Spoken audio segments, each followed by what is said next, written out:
Agora vamos lá, para o Rio Grande do Sul. Pouco mais de um ano após a maior tragédia climática enfrentada pelo povo gaúcho, o estado enfrenta uma nova situação de emergência.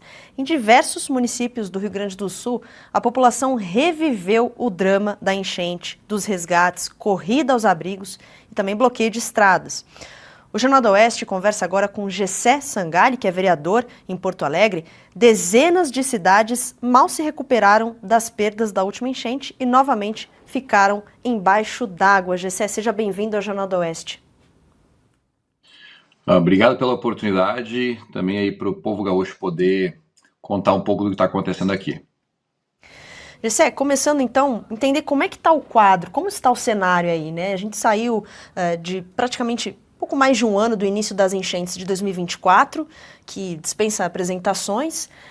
E agora, de novo, alagamentos. Nós vemos imagens não só de ruas alagadas, mas casas também. E em outros locais em que o rio é mais próximo ali da cidade, né, das casas, a água chegou quase ao teto novamente. As pessoas têm medo, né? Pode até ter declarações de pessoas dizendo que, mas pode ser que não se repita o evento, mas o fato é que o medo existe, né?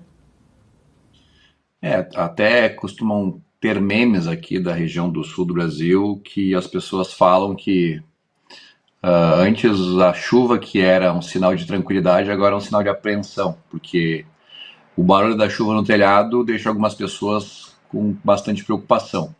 O que aconteceu? Da outra vez, assim como eu te testemunhei no documentário, houveram muitas chuvas, cerca de 1.000 milímetros, espalhado pelo estado inteiro e pegou nas cabeceiras dos principais rios e a água ela vai escoando dentro da caixa e acabou que as caixas dos rios, que não recebiam atenção por parte do poder público, não tinham capacidade de escoamento e acabou que como se fosse ter capacidade de vazão, a água extravasou para fora para ocupar a margem necessária para conseguir escorrer. E isso fez com que houvessem alagamentos em maio de 24 e também houvessem alagamentos em setembro de 23. E agora, em menor proporção, porque eu tenho que ser responsável e dizer que não temos o mesmo nível, ao invés de nós termos na média de 1.000 milímetros por cabeceira, está cerca de 300 a 400 milímetros em alguns pontos. Então, naqueles rios onde teve a chuva de 300, 400 milímetros, que já é bastante expressiva, ele acabou extravasando e pegando alguns pontos de alagamento, especialmente ali na região do Vale do Taquari, cidade de Lajeado, cidade de Encantado, Roca Salles, Mussum, que foi impactada outra vez, está tendo novamente alguma dificuldade. Não a mesma dificuldade da outra vez, mas assim, ainda assim uma mesma dificuldade. Uma dificuldade parecida. Ali na região da Havan, do Vale do Taquari, junto à cidade de Lajeado, existem imagens que mostram que está cerca da metade da altura do que foi, mas a metade do absurdo ainda é bastante alto. E essa água ela vai se deslocando pelo seu trajeto até chegar em Porto Alegre. E numa outra cabeceira que teve dificuldade também, além do rio Taquari, lá do Vale do Taquari, nós tivemos na noite de ontem o rio Caí, que passa pela cidade de São Sebastião do Caí, e ontem teve um alerta. O rio ele tem, por exemplo, cerca de 4, 5 metros de altura, e ontem ele chegou até 13 metros. Imagina, aumentou muito, já atingindo as primeiras quadras daquelas residências que ficam próximas do leito do rio. Até eu fiz alguns vídeos essa semana, nessa madrugada, mostrando como estava. Não se compara com a questão do que aconteceu em maio de 24, mas ainda assim, pessoas tiveram que retirar móveis das suas casas, tiveram que ser removidas pela Defesa Civil, se colocar na posição de segurança ou em algum abrigo da prefeitura ou mesmo na casa de parentes. Os animais têm que ser retirados. Isso aconteceu nessa madrugada. E essa água toda vem descendo e ela vai impactando cada vez mais as cidades mais abaixo. Então, hoje, uma das cidades que mais foi impactada, que foi a cidade de Canoas, está meio que preocupada se vai ter algum impacto negativo, como aconteceu em maio de 24. Não vai ter o mesmo impacto, mas ainda assim as pessoas com a memória da questão de toda a dificuldade que teve, que na época em Canoas o prefeito havia dito que não teria problema, então agora ouvir que não vai ter problema também não é fácil, né? Porque as pessoas não confiam no parecer do poder público. O parecer do poder público em 2024 foi de que não ia dar nada e deu problemas. Então, as pessoas estão mais atentas, algumas coisas avançaram de fato. Por exemplo, ontem eu fui ali em São Sebastião do Caí, e na ponte principal onde passa o rio Caí, tem uma estação de medição de inundação. Então esses dados vão sendo coletados ao longo das pontes por onde passam a água de cada um dos rios, e isso gera como se fossem modelos hidrográficos, que vai medindo qual é, que é a velocidade com que está avançando a água, e isso gera projeções de alta. Então, por exemplo, hoje, com muito mais precisão do que foi no ano passado, os alertas da Defesa Civil são mais específicos. Então, eles conseguem ter uma noção de, considerando a água que está vindo da cabeceira mais acima, ou as cidades mais abaixo, conseguem ter uma projeção de quanto que vai impactar. E, infelizmente, algumas pessoas tiveram que sair de casa. As pessoas que moram mais próximas do rio, algumas tiveram novamente a dificuldade de perder móvel, perder gado, perder animais, porque, enfim, acabam que nem tudo consegue ser retirado. Mas, ainda bem, por enquanto, não parece que vai ser do mesmo nível que foi ano passado. Pois é, Gessé, muitas informações aqui que a gente vai passar já já a palavra para os nossos comentaristas fazerem as perguntas, mas antes, a gente quer exibir agora para a nossa audiência um vídeo de uma moradora de Canoas que fica na região metropolitana de Porto Alegre. Você citou Canoas, de fato eu acho que agora as pessoas estão confiando um pouco menos no poder público, talvez, mas vamos mostrar como está a situação dessa moradora aí na tela. O prefeito que vocês botaram lá, ó meu banheiro, ó. Casa nova. Não arrumou bomba, não arrumou dique, a bomba não puxou nada a noite toda. Não tem nem como sair de casa porque a esquina, a rua dá na cintura de água. Tá aí então, e ela cita que foi à noite. Rio Grande do Sul é muito frio, então imagina como é essa situação você andar na sala da sua casa com a água ali, mesmo que seja no teu pé, né? É complicado. Então eu vou passar a palavra agora para os nossos comentaristas. Fabi. Boa tarde, vereador. Prazer em recebê-lo aqui na Oeste.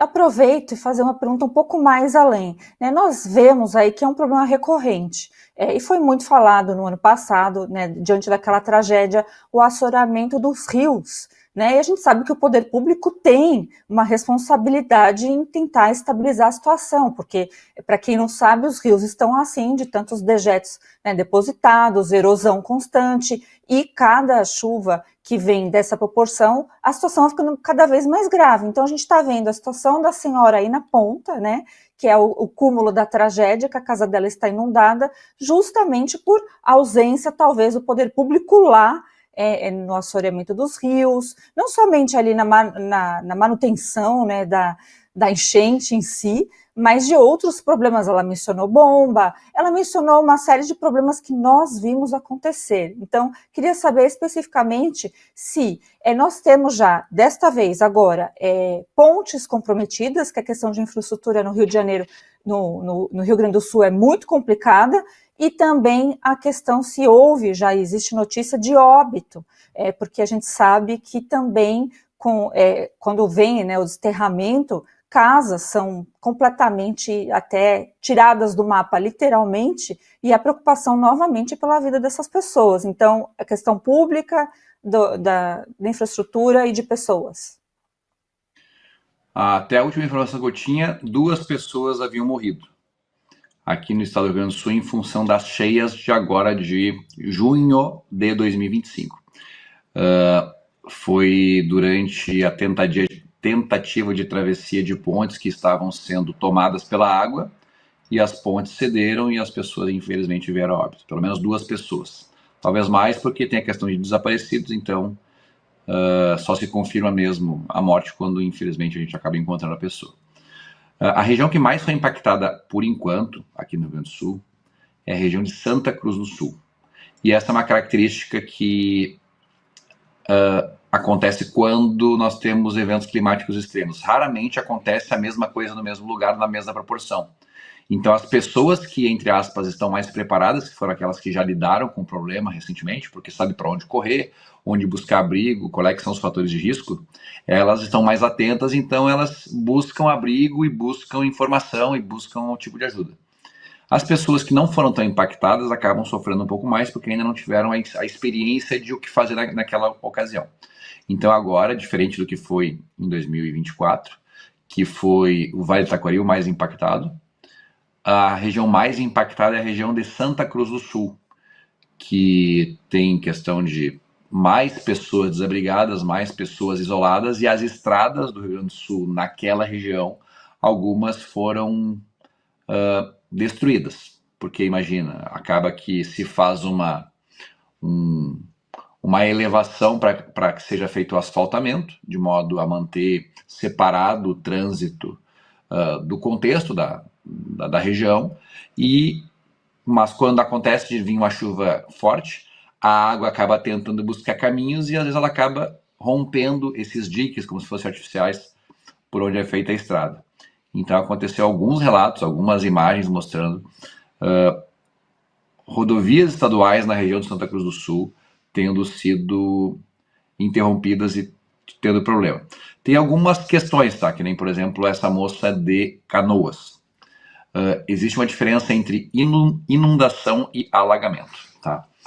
O que é inundação? Inundação é quando um rio, que nem está acontecendo, por exemplo, em São Sebastião do Caí, ele recebeu muita água das regiões mais altas, das cabeceiras, e a caixa do rio não tem capacidade de escoar. Por isso que nessa questão cabe o desassoreamento, porque daí tu aumenta a caixa.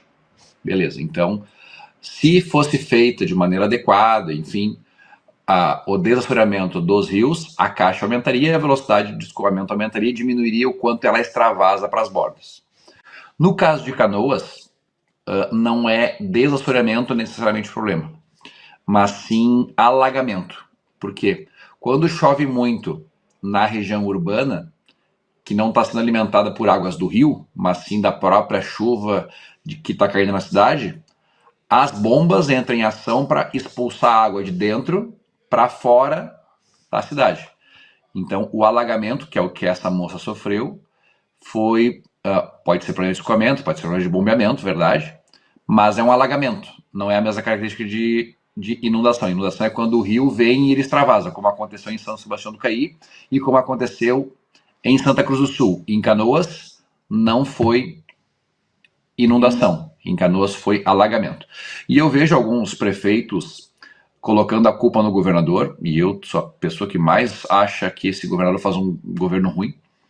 Só que eu tenho observado o governador aqui do estado do Rio Grande do Sul usando como resposta a crítica que ele fez ao governo Lula. Porque o governo Lula, que não mandava dinheiro para o Rio Grande do Sul, falava que o Rio Grande do Sul não recebia dinheiro porque não tinha projeto. E agora os prefeitos que estão reclamando que não estão recebendo dinheiro do governo do estado, o governador está dizendo, não estou mandando dinheiro porque você não tem projeto. Então ele está repassando a crítica que ele fazia do Lula, porque ele não fez as entregas que eram necessárias e está terceirizando essa responsabilidade. Bom, Gessé, você citou o governador Eduardo Leite, a gente já vai passar a pergunta para o Jorge Serrão entrar nisso, mas eu queria exibir mais um vídeo para a audiência. Na cidade que você citou, São Sebastião de Caí, tem um carro de som falando para as pessoas evacuarem, né? Removeremos as famílias para um local seguro. Organize os seus pertences. Previsão que o rio atinja entre 13 e 13h50 durante a madrugada.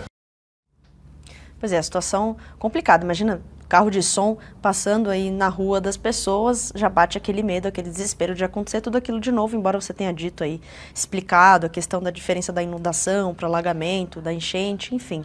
E o governador Eduardo Leite passando a questão para o governo federal, mas a gente viu também que ao longo desse um ano, um passou para o outro, né? Alguns municípios tendo que bancar as obras, né, dos diques, das casas de bomba. Em alguns lugares a gente viu que elas já estavam funcionando melhor, um passando para o outro a situação e o povo ali no meio da água, né? E recentemente a gente falou ontem sobre isso, Eduardo Leite, a gente soube que vai ter, parece, uma ajuda, né, para o carnaval lá do Rio de Janeiro. A gente sabe que Eduardo Leite é um presidenciável. Então fica aí a questão, deixo no ar essa situação e também passo aí a palavra para o Jorge Serrão. Vereador, eu quero fazer exatamente essa pergunta no ponto que você colocou sobre projeto. Todo ano tem a chuva, todo ano sabe que vai ter enchente e inundação. Projetos. o que se discutiu efetivamente, o que se elaborou realmente para tentar dirimir esse problema que é previsível, todo ano vai acontecer. Sim, todo ano vai acontecer, mas aparentemente ele está mais intenso nos últimos 2 anos, 3 anos. Na verdade, 3 anos, porque pelo menos desde 2023 acabou acontecendo de maneira mais intensa. Eu acho que o projeto é importante, mas a ação ela vale mais do que 1.000 palavras.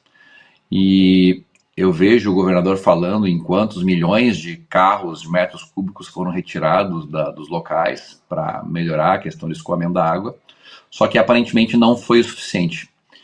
Então, eu acho, pessoalmente, que esse licenciamento de questão de assoreamento, de dragagem, de limpeza, tinha que ser feito a nível municipal. Por quê? Porque daí cada cidade cobra o seu representante e está resolvido. Se eu não gosto do prefeito, o prefeito não está fazendo o trabalho bem feito, a população vai lá e cobra do prefeito. Mas hoje acaba sendo meio que confortável para o prefeito. Eu até quero fazer, mas o governador não deixa. Então, se o prefeito vai lá e mete uma reta escavadeira para começar a resolver o problema da retirada da areia, ele acaba cometendo um crime ambiental, porque a FEPAM, que é o órgão estadual que faz a autorização, acaba punindo esse gestor. E eu tenho um exemplo prático aqui da cidade de Porto Alegre. Tem uma região que chamam de arquipélago na cidade de Porto Alegre, que é mais ou menos a região onde chegam todos os rios que vêm do norte do estado. O Caí, o Jacuí, o Rio dos Sinos, o Rio Gravataí, são 5, esqueci qual é que é o nome do quinto. E essa região, ela recebe sedimentos ao longo de milênios aqui. Tanto que o solo que tem aqui na região das ilhas é diferente. E como é que a gente sabe que é diferente o solo? Porque as árvores que crescem na região das ilhas são diferentes. Elas não conseguem ser árvores muito altas, porque quando ela começa a ficar muito alta, ela tomba. E essa região das ilhas, como ela fica justamente no local onde chega a água de muitos rios, com seus sedimentos, ele acaba recebendo areia. E na última chuva que teve em 24, tiveram cúmulos de areia, gigantes, assim, coisas de montanhas de areia, que estavam obstruindo as vias, obstruindo o contexto ali da região das ilhas aqui de Porto Alegre. E o prefeito de Porto Alegre, junto de um representante do Ministério Público e mais um montão de técnicos e assessores, foram fazer uma vistoria técnica nas ilhas de Porto Alegre.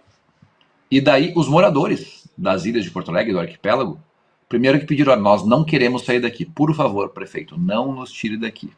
Então essa é uma primeira questão. Essa região possui pessoas, e essas pessoas elas têm uma vontade, por questão de apego emocional, por estar num contexto onde elas acham que aquilo ali é o melhor para elas, por causa de costume, de hábito, de tradição, elas querem ficar. Então o poder público, que queria tirar as pessoas das ilhas, acabou botando o pé um pouco atrás, porque as pessoas não queriam sair das ilhas. Mas essa areia que foi trazida lá de cima estava obstruindo vias e tinham pátios que estavam cheios de lodo, por causa do contexto ali da dinâmica das águas. E daí o prefeito falou: não, beleza, então eu vou dar a reta escavadeira e eu quero que vocês tirem a areia da rua e coloquem nos pátios das pessoas que pediram, porque pelo menos vai nivelar ali, vai tirar o lodo, porque obviamente o lodo acaba sendo muito mais insalubre do que a areia, né? Enfim.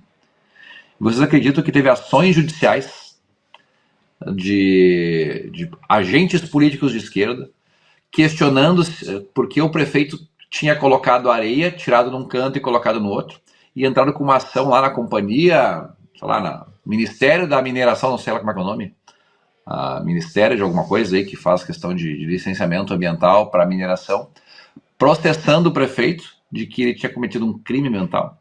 Então manter a areia no meio das ruas não tinha problema. Mas tirar a areia do meio da rua e colocar em cima do lodo do pátio das pessoas que pediram era crime ambiental.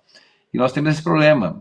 Parece que para algumas pessoas não interessa a lógica. O que me parece é que existe uma intenção de prejudicar as pessoas e colocar a culpa no gestor de plantão. E como o gestor de plantão não é de esquerda, parece que a culpa tem que recair nas costas dele, mas parece que existe uma forma de tranca-rua para impedir que as coisas possam acontecer. Gessé, muito obrigada pela sua participação, pelo seu tempo e pelos esclarecimentos sobre essa situação no Rio Grande do Sul.